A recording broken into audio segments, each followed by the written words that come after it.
कपिल भगवान ने कहा उसके लिए आपको संतों का सानिध्य प्राप्त करना पड़ेगा, है? क्योंकि जैसा करेंगे संग वैसा चढ़ेगा रंग। यदि हम भगवान की भक्ति करनी है तो किसी न किसी भक्त से नाता जोड़ना पड़ेगा।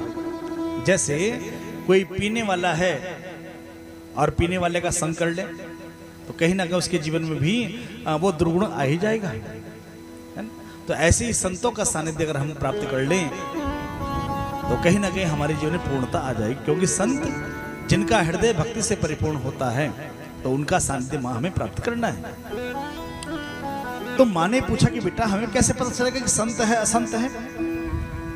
तो कपिल भगवान ने संत गुण बताए हैं कि तितिक्षव कारुणिकहं सुहृद सर्वदेहिनां अजात शत्रवः शान्तः साधव साधुभूषण साधवः साधुभूषण। ये संतों गुण बताए गए हैं। संतों का पहला गुण है तितिक्षव। तितिक्षव ने जिन्हें मान अपमान की चिंता नहीं रहती। प्रेम से बोल दो राधे राधे, है ना? संतों का पहला गुण क्या है?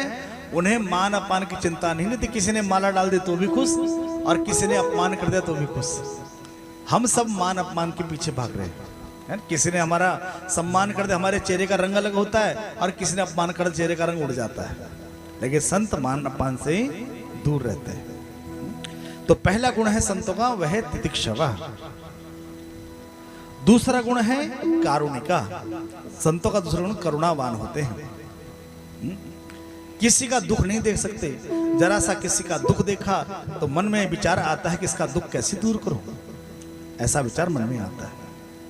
तो ये संतों का दूसरा गुण है, कारुणिका। तीसरा सबसे बड़ा गुण है सुहृद सर्वदेही नाम। संत सबको अपने जैसा मानते हैं। वो सोचते हैं जैसे परमात्मा हम सबके भीतर बैठे हैं वैसे ही सबके भीतर बैठे हैं। सबको अपना ही मानते हैं। किसी आराम में सब जग जानी हर करहूं प्रणाम जोरी जुग पानी। सबके भीतर परमात्मा का दर्शन करते हैं। सुहृद सर्वदेही नाम। सबके भीतर आत्महत्या का भाव रखते हैं। कौन? संत। ये तीन गुण हो गए। चौथा गुण है संतों का अजात शत्रवः। उनका कोई दुश्मन नहीं होता है। हम सबके शत्रु हो सकते हैं, मित्र हो सकते हैं, लेकिन संतों को दुश्मन नहीं होता है, क्योंकि संत तो सबको भगवान का ही रूप मानते हैं। इसलिए उनका कोई शत्रु नहीं होता है। उनके तो सब मित्र होते हैं। अब समझो कैसे? जैसे आप भोजन कर रहे हो और भोजन करते करते अचानक क्या हुआ, जीभ कट गई, और आपके पड़ोस में कोई व्यक्ति बैठा है, वही भोजन कर रहा है, तो आपने उसको बताया भैया इन दांतों ने मेरी जीभ को काट दिया, मेरी जीभ कट गई। अब उस व्यक्ति ने देखा और आपको भड़काना शुरू कर, अच्छा ये सारी करामत इन दांतों की, एक काम कर, ये दांत बड़े क्रूर हो गए, अभी हथौड़ा ले इन दांतों को तोड़ डाल। तो सच बताना कि आप दांत तोड़ देते हो? कभी नहीं तोड़ते। क्यों?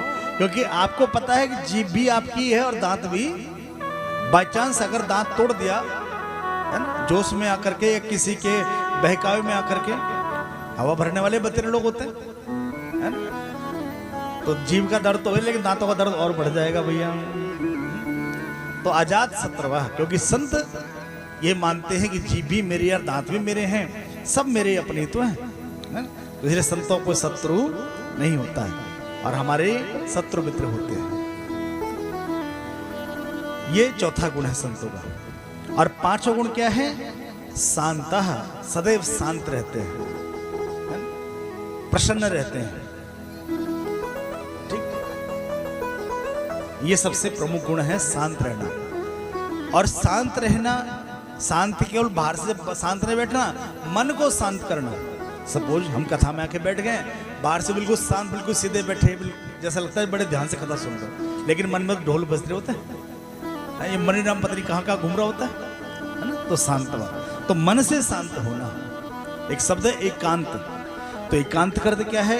अकेले कमरे में चुपचाप बैठ जाना एकांत नहीं है।